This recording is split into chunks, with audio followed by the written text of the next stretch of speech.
Amanda. Good morning. Good morning. Hello.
Hi, Rob. Can you hear us okay?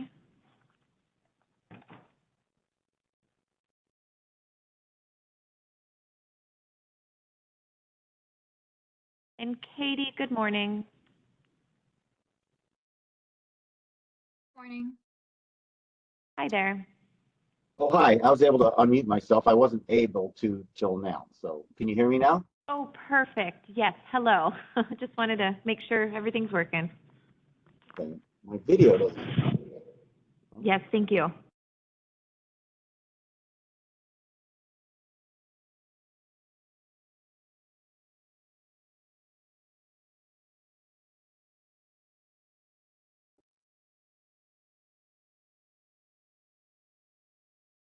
So just for those who have logged on waiting for the work session, we don't quite have a quorum yet with the council, so we'll let you know when we get started here shortly.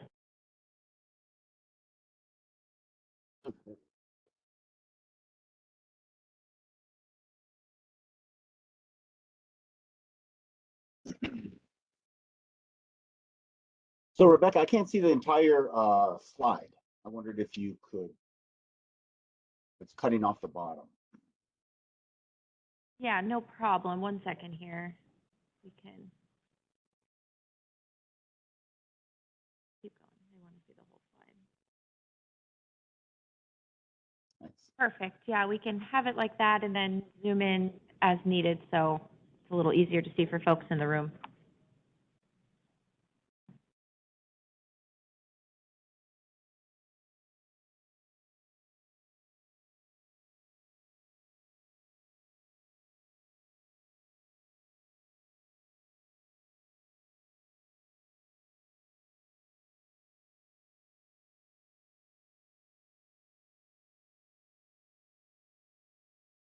Well, let me push the button. Good morning.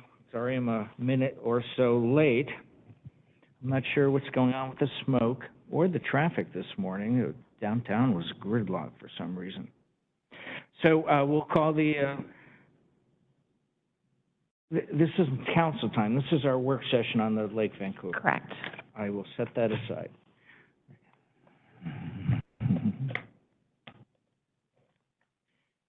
And who is going to be presenting this morning?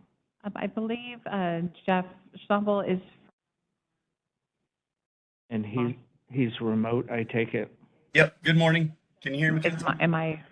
Yes. And Hey, then, Jeff, go ahead and take it away. well, and I'll just do a quick introductions. We do have the consultant, I believe, that's actually going to be doing the presentation, but Jeff can kick it off and hand it over to our consultant who will be providing an update on the draft lake management plan. Perfect. Thanks, Kathleen. Yep. Good morning, Council. Jeff Schnabel, Public Works Clean Water Division. Our work session this morning, as you just heard from Kathleen, is to hear about the draft Vancouver Lake Management Plan that Herrera Environmental Consultants has been working with their team to create. You likely recall in 2021, the legislature awarded some proviso funding to the county to begin the work of developing a management plan for the lake. Herrera's been working on this project now since about May of 2022.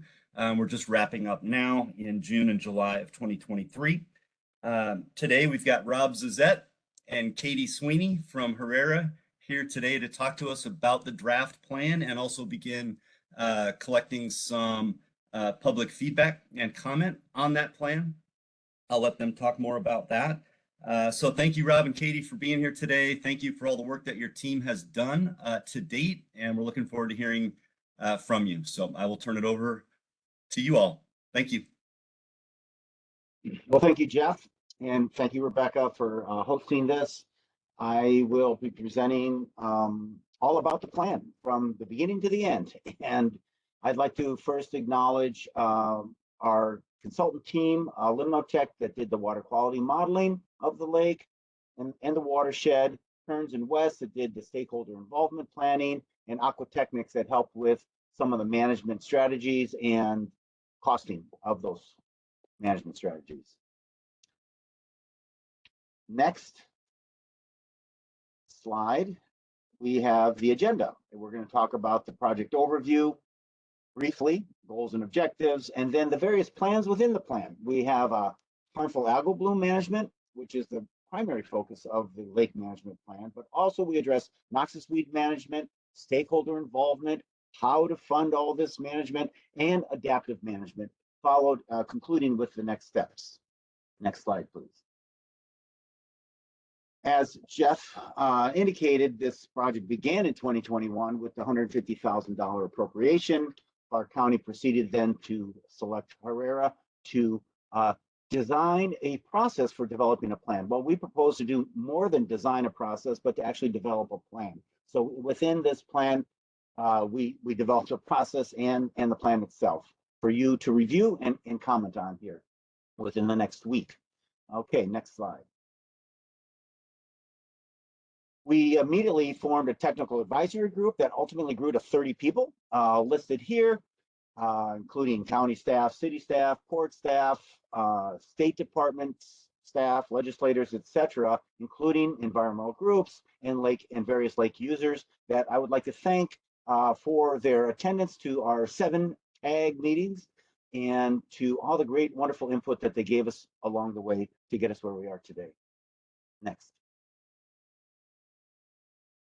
This is a timeline of all our project activities starting in May of 2022. As Jeff mentioned, within a week, we had our first TAG meeting to talk about the project scope and the background.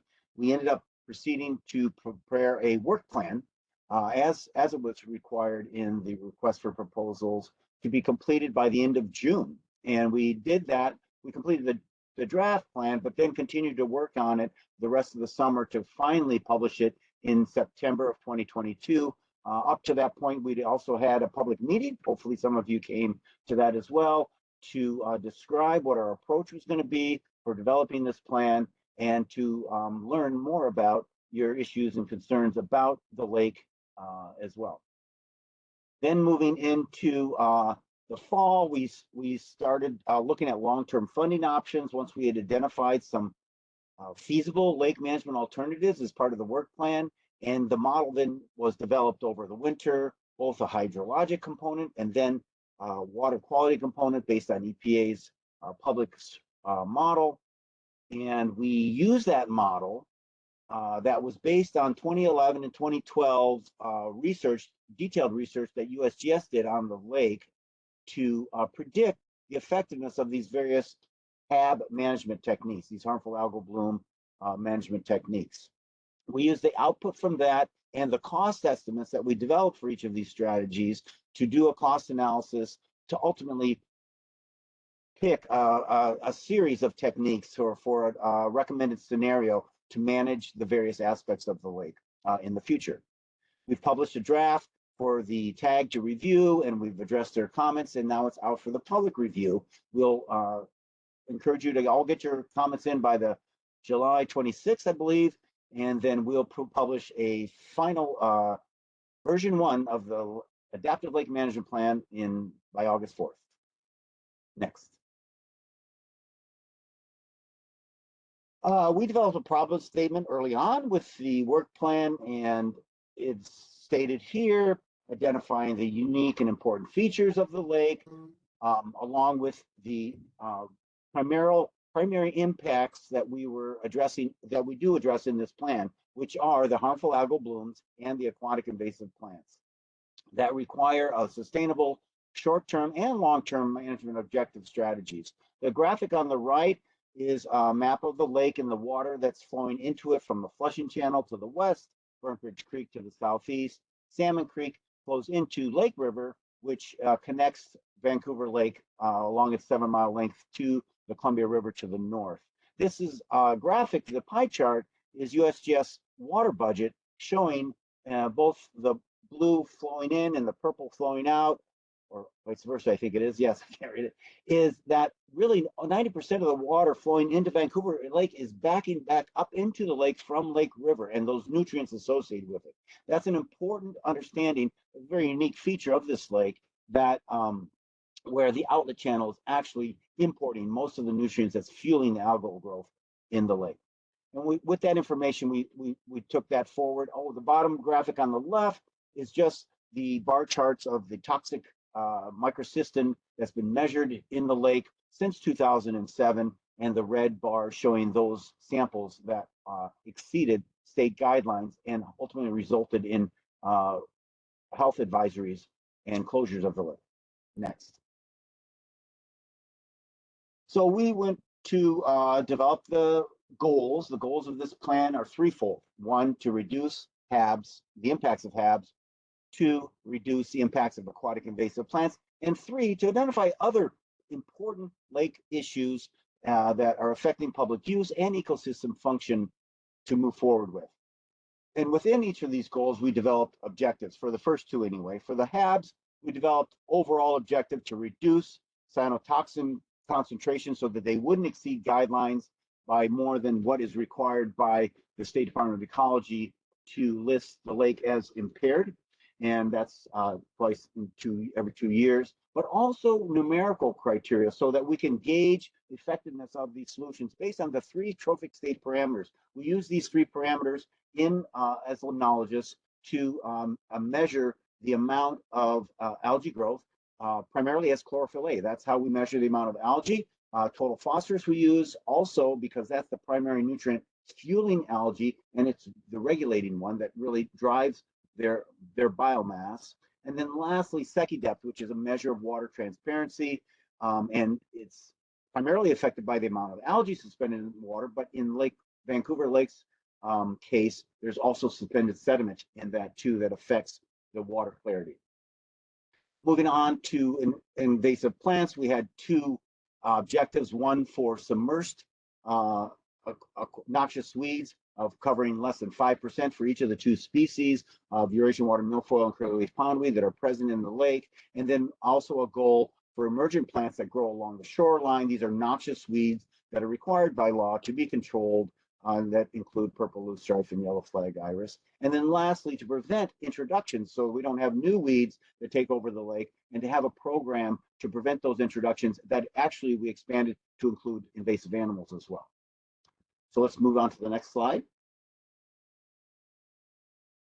And that's going to move us into management plan development. So we'll keep with the next slide, and we have the list here of these management objectives that we identified in the work plan as the most feasible ones. We looked at all of them, of course, that could be used to reduce the amount of and frequency of harmful algal blooms. The first 2 are watershed management techniques, wastewater management focusing on connecting septic systems to the sewer system and expanding that sewer system as it's being done, but in a more rapid way throughout the city and the county that's located within the watershed to reduce the amount of nutrients from that wastewater that's getting into the lake and fueling algae blooms. And secondly, stormwater management. A lot of nutrients are associated with stormwater runoff, and that can be treated using special phosphorus treatment technologies to reduce that phosphorus input from stormwater.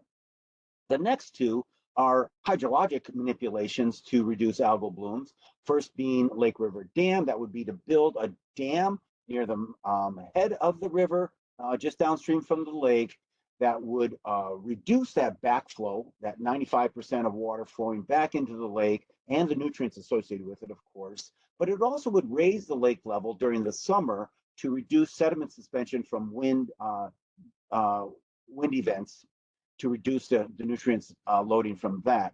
Of course, this dam would necessarily provide fish passage 24/7, along with boat passage through a lock system.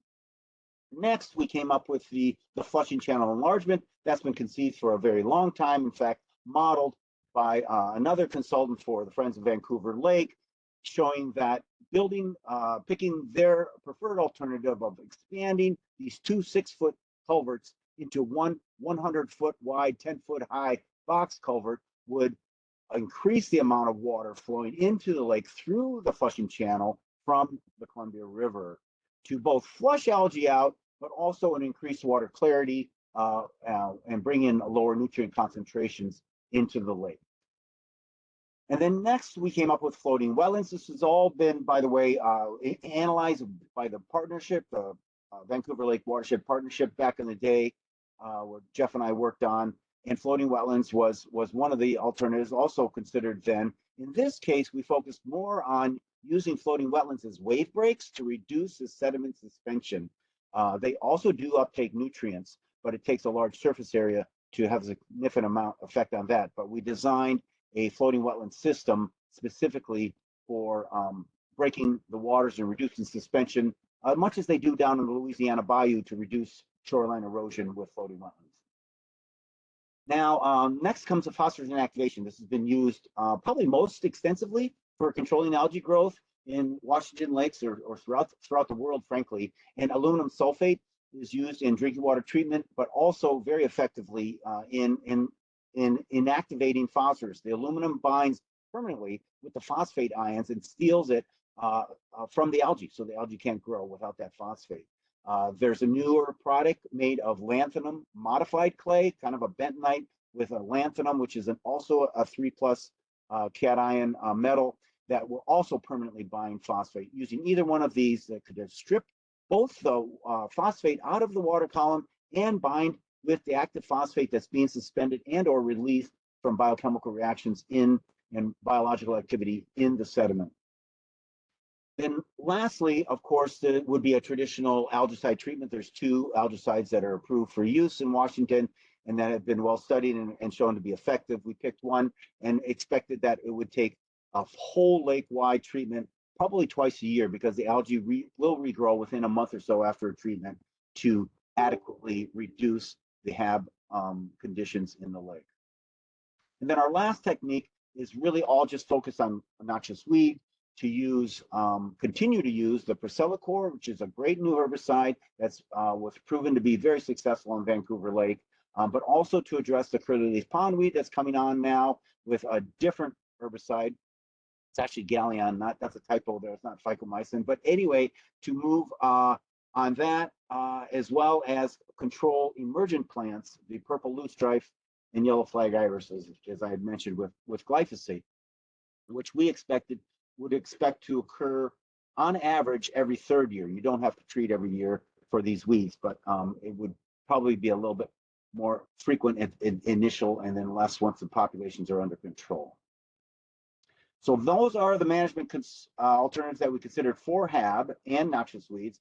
Now we'll move to the next slide and talk about some of the modeling effectiveness. These are detailed data tables. You don't need to look at all these numbers, but this is just examples of the output of this water quality model that predicted the effect that each of these techniques would have on the first set of tables are the summer average total chlorophyll, or that would be the average algae concentration.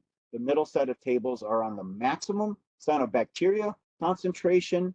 And then the last one on the right is the average Secchi depth or water transparency. And with green on the bottom charts being the percent change from baseline conditions. Our baseline, of course, were 2011 and 2012 when we had the extensive data of what the nutrients were and the hydrology was occurring in those years. So we modeled those years with these treatment scenarios, and the red being a low level of effectiveness, all the way up to green being most effective. And what you see right away is phosphorus inactivation and algicide treatment are very effective at controlling algae. That's what they do. They have an immediate effect. The others are not so much. But I will show you the flushing channel enlargement, looking at its 38% reduction in total chlorophyll in the first table and a 27% reduction in the peak chlorophyll, had a moderately good response, a little bit more so than what was anticipated by previous research. And really what's exciting was the effect that the flushing channel enlargement had on the actual Secchi depth. On the far right, you see a 40-some% improvement in water clarity from enlarging the flushing channel. So we took this effectiveness data, but we had to evaluate the cost. That's one thing to say these are only so effective, but what is the cost effectiveness? And our next slide will show just that, where we are graphing the, keep going to the next slide. We have the cost effectiveness charts where we have on the y-axis the actual effectiveness from 0 to 100%, so increasing effectiveness upwards, and the cost on the x-axis being the higher cost to the right, where in the upper left quadrant in green is kind of your optimum where you're having most cost effectiveness. And what you'll see for both the mean and peak chlorophyll, that the algicide and alum treatment are most cost effective.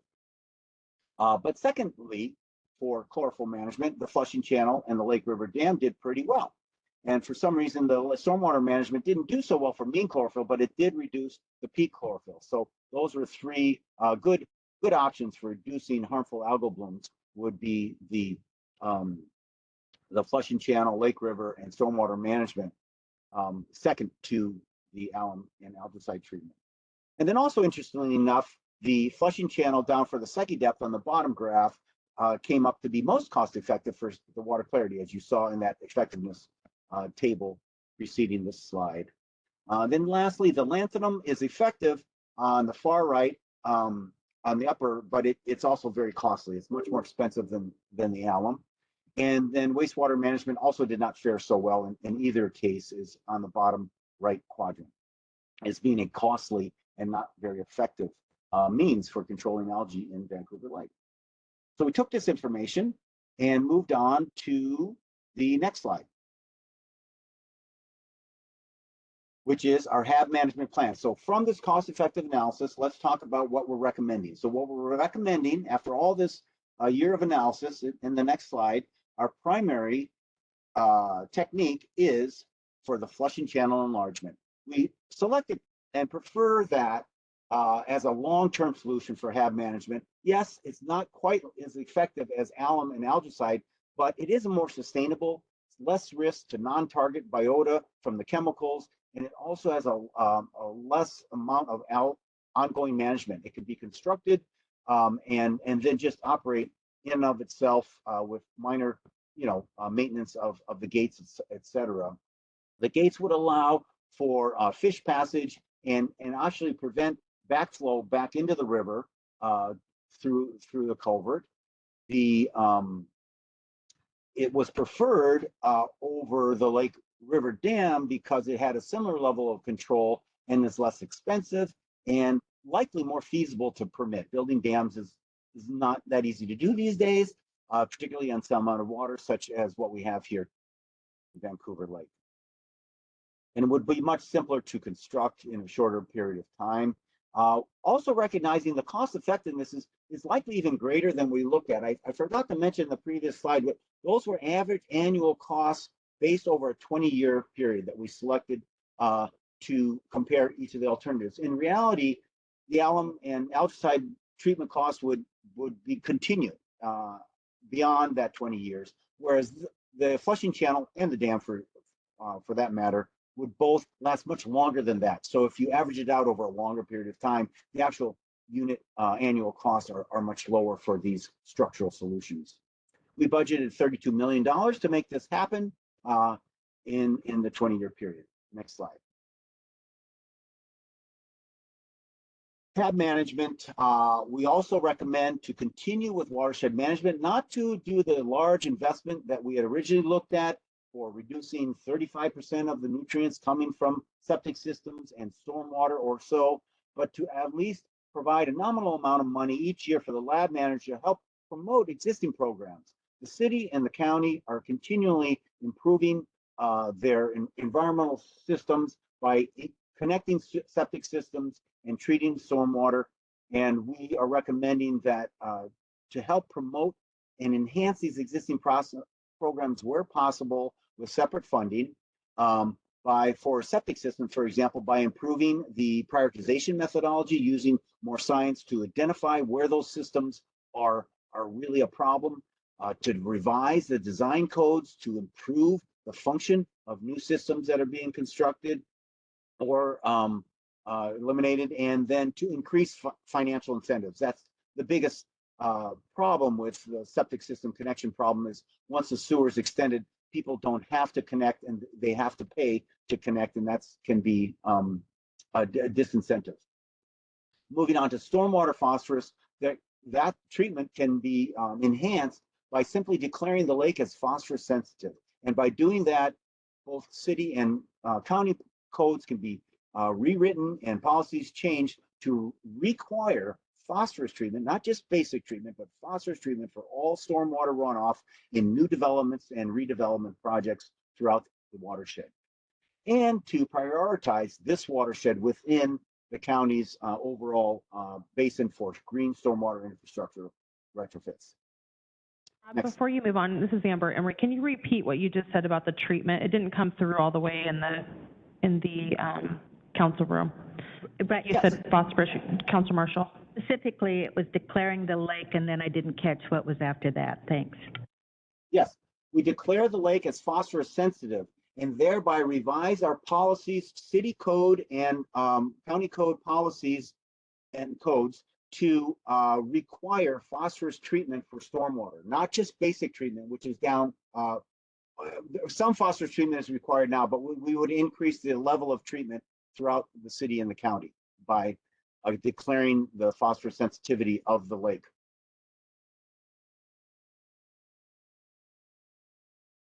Next. We also want to include some short-term solutions in either prior to construction of a flushing channel enlargement or possibly during if it's a bad year and needs some little boost to control the algae. And we think a low dose alum treatment would be the most cost effective. By doing a low dose alum treatment, it's only stripping phosphate out of the water, but you don't have to add the very expensive buffer, the sodium aluminate buffer, to balance the pH when you put in a very low amount, such as 3 milligrams of aluminum per liter. And so it becomes very cost effective. It doesn't inactivate the sediment phosphorus, but it is very effective at pulling phosphate out of the water to at least get a full year of control and reduction of algae growth because you starve them of the algae during that year. And that would be a nominal amount of $1 million for one treatment in the 20-year period. Next. And then lastly, a little short-term back pocket plan to try would be to actually treat just the beach area with an algicide. And in response to either a harmful algal bloom or an E. coli outbreak. So either one, this chemical, sodium carbonate peroxyhydrate, essentially hydrogen peroxide, is created, and it can control both fecal bacteria as well as cyanobacteria. And in response to whatever the problem is, and could treat just the beach area, not the entire lake surface, for a much less cost. But also could be enhanced by the effectiveness by installing either a bubble or turbidity curtain around the swimming area to reduce the influx of bacteria from outside the treatment area. And install algae trackers that actually measure the amount of cyanobacteria pigments that are present in the water to help identify when a bloom might be coming, to be more proactive, as well as potentially using a goose deterrent mechanism to reduce E. coli bacteria, the gander dispander that's shown on the bottom right. Next.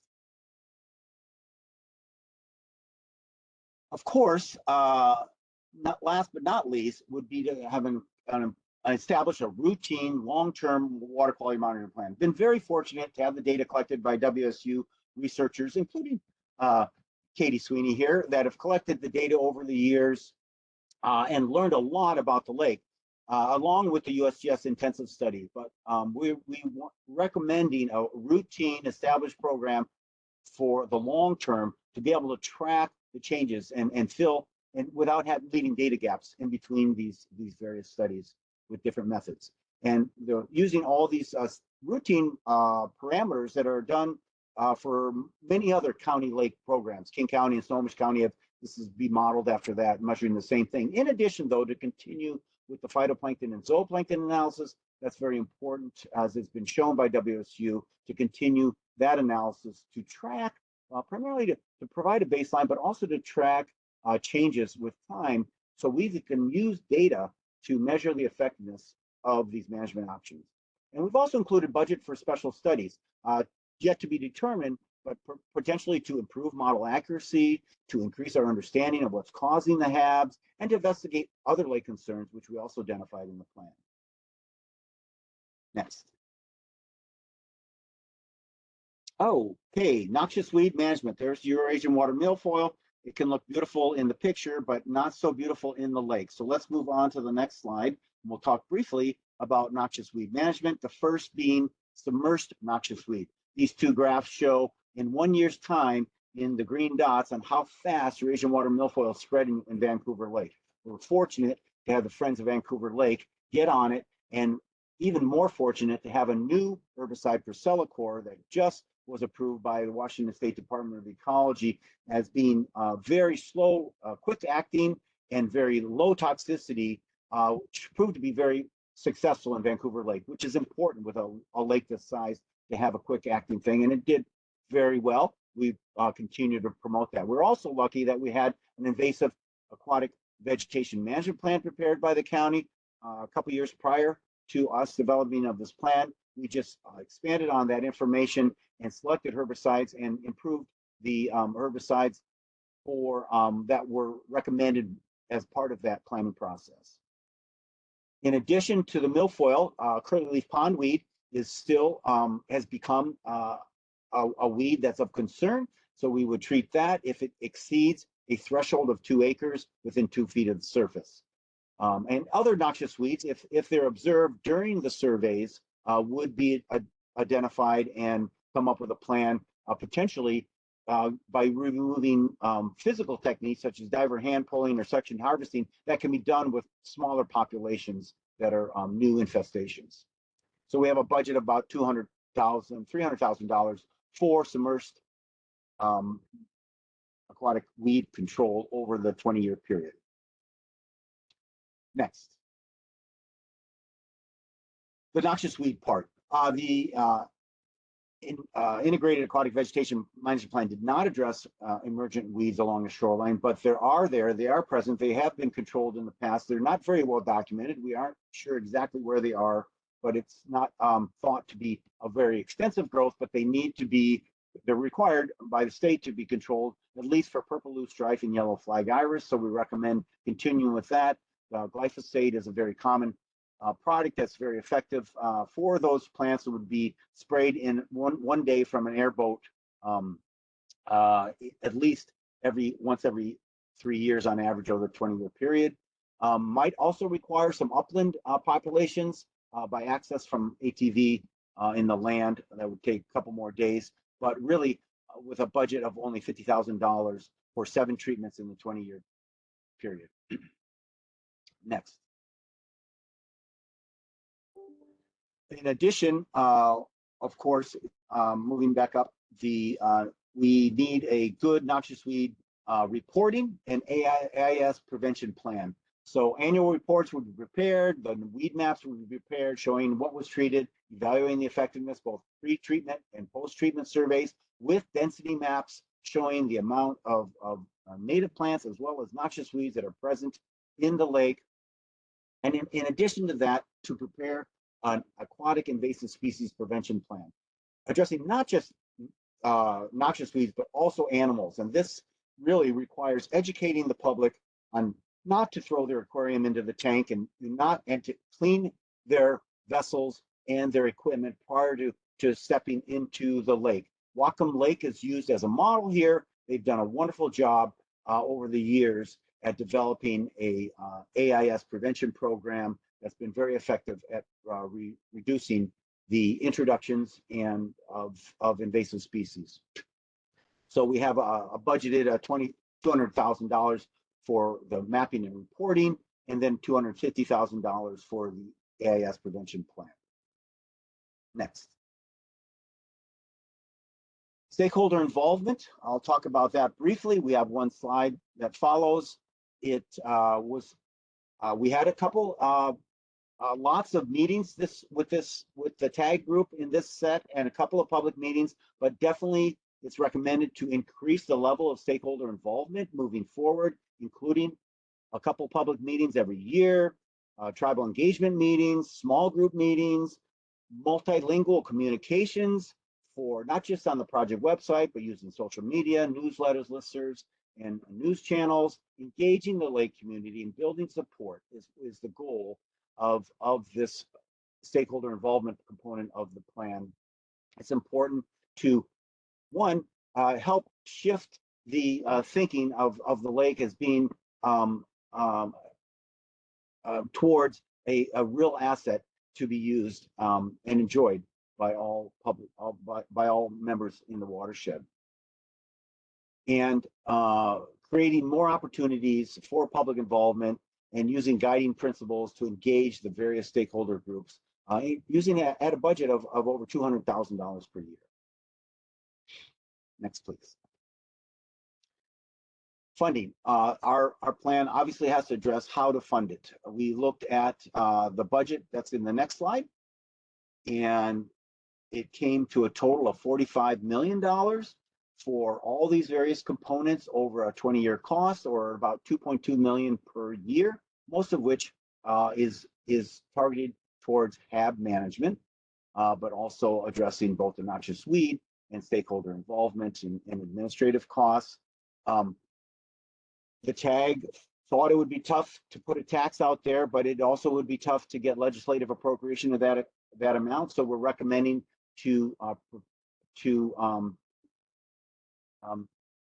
develop a flood control district versus a lake management district. The flood control district gives independent authority and an elected board of governance that best meets the project needs.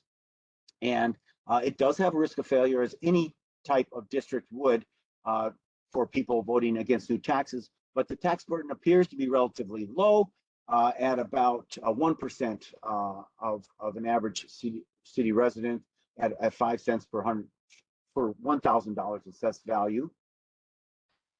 We also recognize the importance for budget appropriations to help supplement the flood district funding mechanism, to continue with that, and also identified lots of grants that are available. And I think with the Flushing Channel being a real salmon enhancement opportunity, this is also a real good candidate for getting salmon enhancement grants, which are really quite available these days. So that's definitely needs to be considered and explored for supporting the funding of the project. And ultimately, though, the goal is to educate the stakeholders on the value of the lake and the importance of the plan to increase and protect the value of the lake. Next. And lastly, we want the plan to be adaptive. It's a structured process that promotes flexible decision making, that basically collects data to evaluate the success of the management techniques and evaluate those and adjust accordingly. Those that work, those that don't work, and change along the way. It also could be used to fill some knowledge gaps that I had mentioned earlier, understanding better the watershed processes, the limitations of filling some data gaps to improve the lake model, and provide additional information that is needed to better understand the function and ability to manage the problems in the lake. And then lastly, of course, adapting to future considerations and future issues or existing issues. In this case, fecal bacteria control is an issue, and expanding public recreation areas was also identified in the planning process to be issues that should be adapted. The plan should be adapted to accommodate in the future. And next. Oh, the next is our next steps. So really where we're at is the plan's been out for over a week or so. It's available for you to review, and we encourage you to review and submit your comments. You can go to the county's Vancouver Lake Management Plan project page, or directly to the link shown here, or scan the QR code and it'll take you right to where you can submit your comments. We're taking comments until July 26th. We will publish those comments in the final by August 4th, and then the next phase begins. The next phase actually has been funded already. If you hadn't heard, the county was appropriated $330,000 to move into the next phase of the lake management plan. That's very exciting. Some of the things we think that can be used for would be to further develop and or implement some of the HAB and weed management plans that we've prepared. Initiate some of this stakeholder engagement that's needed to inform the public and get buy-in from the public. Initiate the routine lake monitoring program that we identified, as well as better identify other lake issues that should and could be managed in the future. And ultimately, of course, to seek a long-term funding sources. And with that, we are done, I think. And I want to thank you for your participation. There's my email address and Katie's email address. And there's the link to the project page. And I think we might have some time for questions.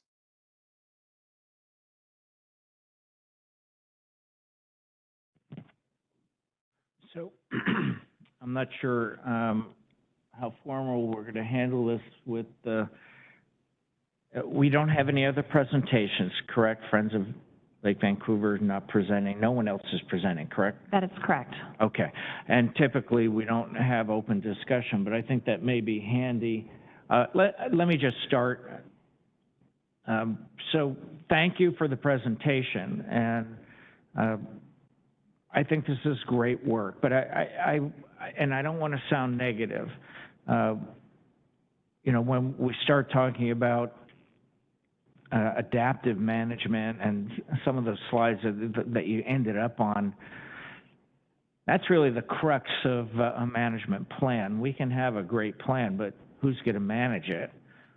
I mean, the steering committee is a great idea, and public outreach is a great idea, but who does that report to? I mean, that's really the crux of the problem here right now. And over time, there have been stakeholder groups come together over Lake Vancouver only to fall apart. It has to be owned by someone, and that's either the county or the city or the port or someone in the state to take ownership of a political entity that can manage a $45 million budget over 20 years. I'm sure that the county manager is just like, oh yeah, we'll pay, we'll do it, we'll take it on. And I say that with some amount of hope that we can become a leader. And the Corps of Engineers wants a partner to get re-engaged at all on this lake. So what I'm hoping for is somehow we translate this into a political discussion. I mean, we need our legislative delegation behind this. We need our city leaders behind this, and they've been particularly absent. The port stands ready to do a small part. They don't want to lose any territory around their flushing channel. But I am so appreciative of this work. and that it did adapt from the input that was received, primarily on water flows. And, you know, I'm not in favor of just chemical treatments, but we need those for short term, and I'm hoping that we can spend some of this money on a pilot program to treat the 20 acres around the beach and see how effective that can become, so it's usable by our parks and the children and people that want to use the lake. But the bigger discussion point is, how do we operationalize this? What is the next step politically to actually create? We need more than a lake management plan. We need a lake management authority. Someone responsible, someone in charge, someone that can find the resourcing and make decisions on prioritizing what you've teed up. You know, some of what you characterized as cost-effective solutions, politically, I kind of disagree with that, as far as setting priorities. Cost-effective is not something I'm looking for. I'm looking for clarity in the water. I'm looking to get rid of the carp. I'm looking to get the water deeper so we can have an internationally ranked rowing course. I want to get the water flow. I want to pair with Richmond and the estuary and Lower Columbian Fish Recovery Board and get this watershed into the shape it needs to be.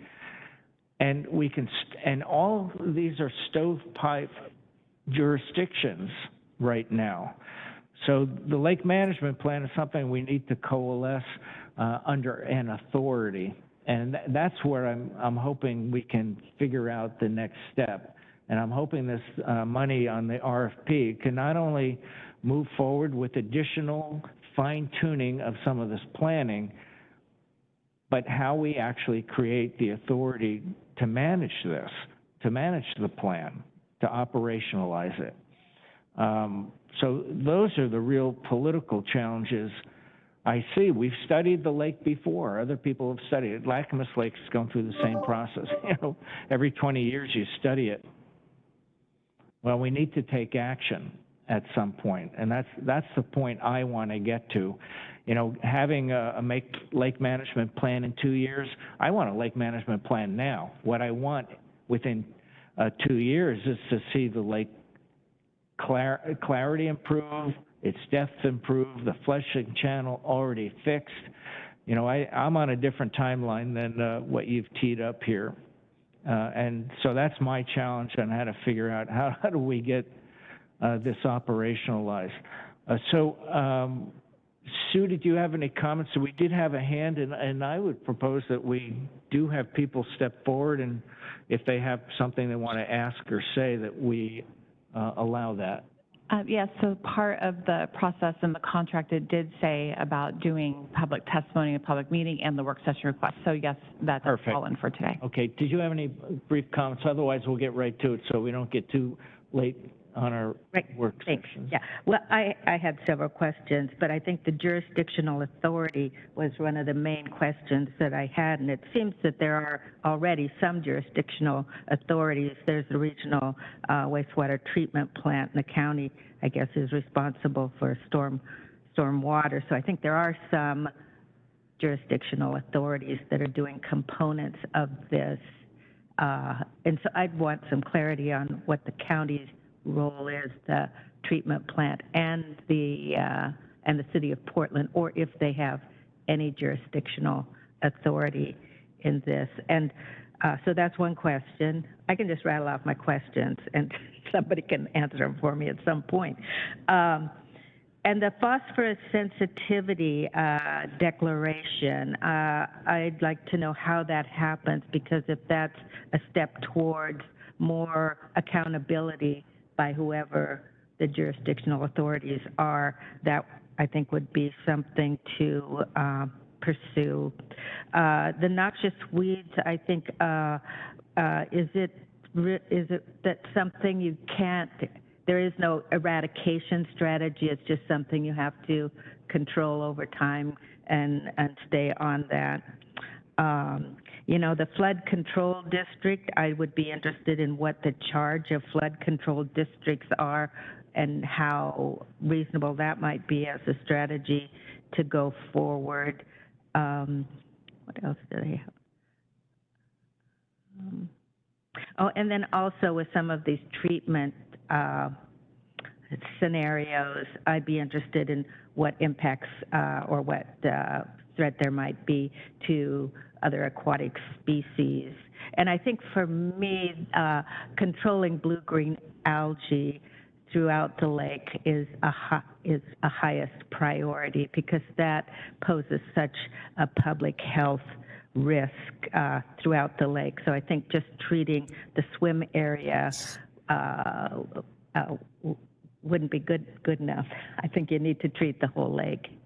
So Jeff, I saw, Shava, I saw you were on, and I think you were on the Lacamas Lake discussion, and Ken later had weighed in on the phosphorus issue. I mean, one of the troubles we have is trying to get a watershed study at the same time there's a lake study, but he had commented on the phosphorus as something the county could do right away, and increasing our control of phosphorus point sources within the watershed. Do you know what I'm talking about when we had this discussion a couple of months ago with the Lacamas Lake group? Yeah, Jeff, are you still thanks, there? Counselor. Okay. Yep, I'm still here. Can you hear me? Oh, am I coming through? Please go ahead. Oh, okay, good. Yeah, thanks, Counselor. That's a good question. And yes, I've had some follow-up conversations with Ken regarding that. And as far as immediate implementation, we are working on, we have our stormwater capital retrofit program where we're coming in and adding treatment and flow control to our stormwater system where it's underserved. A lot of those areas are within the Salmon Creek watershed and kind of some of those contributory areas that Rob and Katie were talking about. One of the things that we can do immediately is as we do these projects, there are technologies out there now with specific phosphorus removal cartridges, say, in our treatment systems. And so we are already moving in that direction. So that's an immediate thing that we can do, as well as we go forward, some of those prioritizations and looking at the larger issue as we kind of prioritize where we do our retrofits. So does that help at all? And then the code related stuff that Rob was talking about, that's a little longer term if you wanted to capitalize on the phosphorus sensitivity of the water body and then change some of the language to require those phosphorus treatment BMPs. So does that help?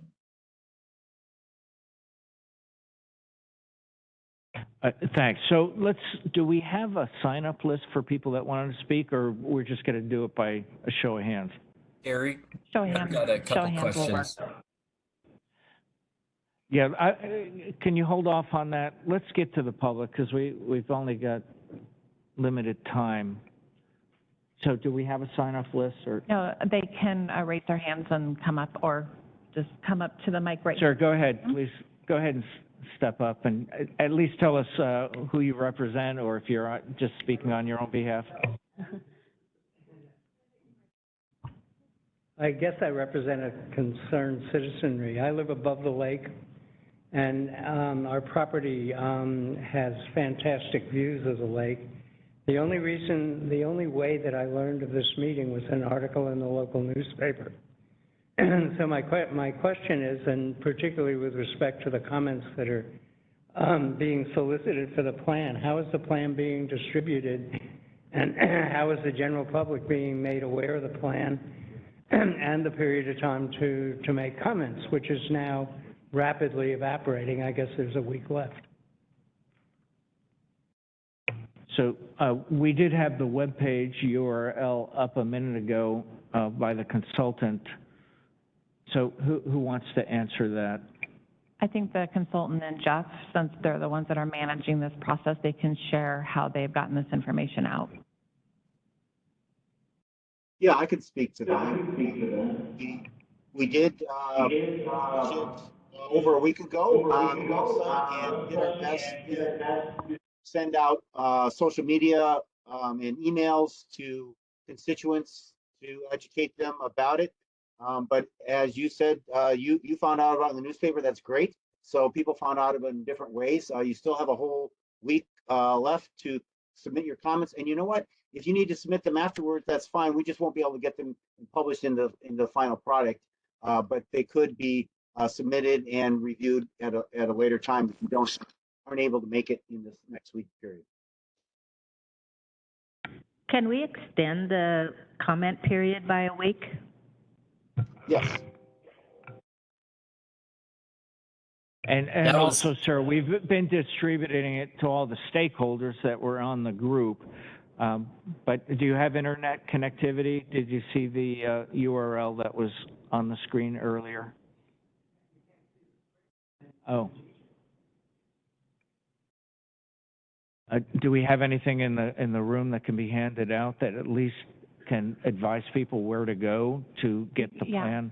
And I will assure you, it's been distributed to all the scientists that have been involved to get their input.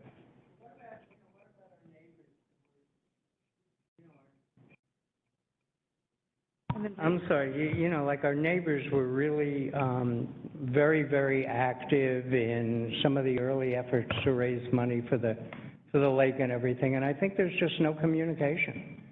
I mean, it's left, you know, I really question the dissemination of information. Okay, got it. On this to the general public. So let me ask you a question, because, you know, like neighborhood associations that are out there, they funnel information to us and we funnel information out to the neighborhoods. Friends of Lake Vancouver have been driving this process. Are you a member of that? Are your neighbors? Are you going to their meetings? Because they are very engaged in this. I think I made a major contribution to them when they started. Yeah, so that would be one avenue for you to plug into. The Friends of Lake Vancouver, a great organization. Can I leave my email address so we can get a copy of the plan? And then I will email you the URL. That would be great, thank you. I'd like to add that this first phase was more of the technical, what's really feasible. And now this is just the beginning of the next phase, which is really to engage stakeholders.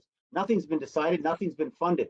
And in fact, we do recommend a lot heavy engagement in the future. $200,000 a year we recommend to spend to engage stakeholders so we can start getting their feedback now that we know and understand the system. But this first year of analysis was the technical analysis, and now with this technical information, we can bring it to the public to start getting feedback from them is the concept. So we didn't ignore you. Thanks. The next step of the process. Thanks for that, Rob. I mean, this is the stage that we're trying to figure the science behind what needs to be done and what can have the greatest impact. Other hands in the audience? Please, sir, if you wish to. Yes, please.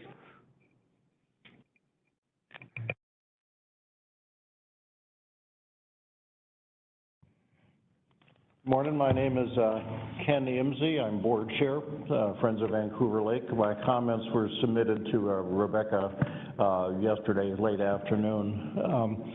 Friends of Vancouver Lake, or Friends, has been working for almost 6 years to restore the health of the lowland ecosystem that stretches from Vancouver Lake north 10 miles to the confluence of Lake River with the Columbia by Ridgefield. Friends very much appreciated the $150,000 funding provided by the state legislature for the Herrera study and the additional $330,000 just funded to complete the work necessary for the development of a comprehensive lake management plan. The intent of the legislature, as reflected in the county's RFP, was for the development of a process that would result in a comprehensive lake management plan at some point in the future. Herrera's response to the RFP was to instead propose a focus on just 2 of many factors, algae and weeds, with all the other factors necessary for a comprehensive plan to be addressed at some undefined future point.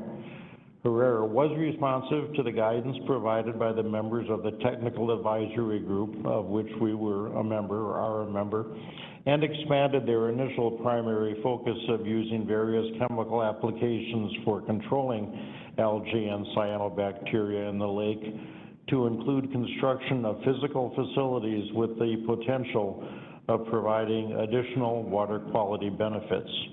We were particularly pleased to see that improving flow through Vancouver Lake was a primary recommendation for the long-term improvement of water quality. We also are supportive of an additional short-term chemical application approach to minimize lake closures until longer-term solutions can be implemented, and to target the use of chemicals in the vicinity of the swimming beach to minimize closures.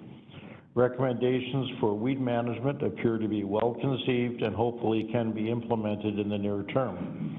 Taken together, this report provides solid initial first steps toward the development of an implementable comprehensive lake management plan. The need for significant additional studies, however, was reinforced by the number of responses to the other advisory group comments along the lines of, quote, good comments that need to be addressed in future phases, close quote, that were isolated in a section called the Adaptive Management Plan, for which there are no defined next action steps.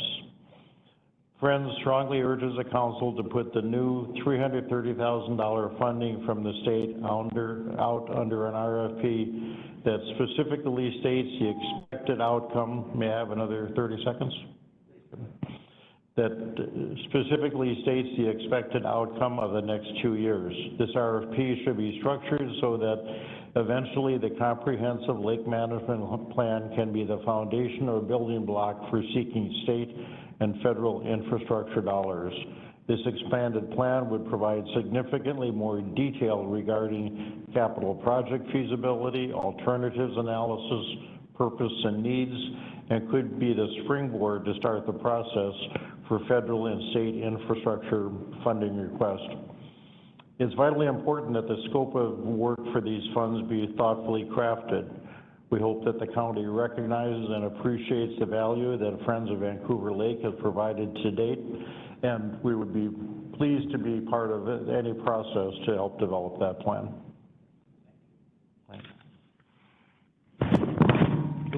Next comment? Anyone else? Do we have anyone online? I don't have any hands raised. I don't see anyone, no. Okay, Glenn, you had some comments or questions you wish to ask? Yes, I did. One of them was I was also going to comment about the just 1 week to be able to provide public comment.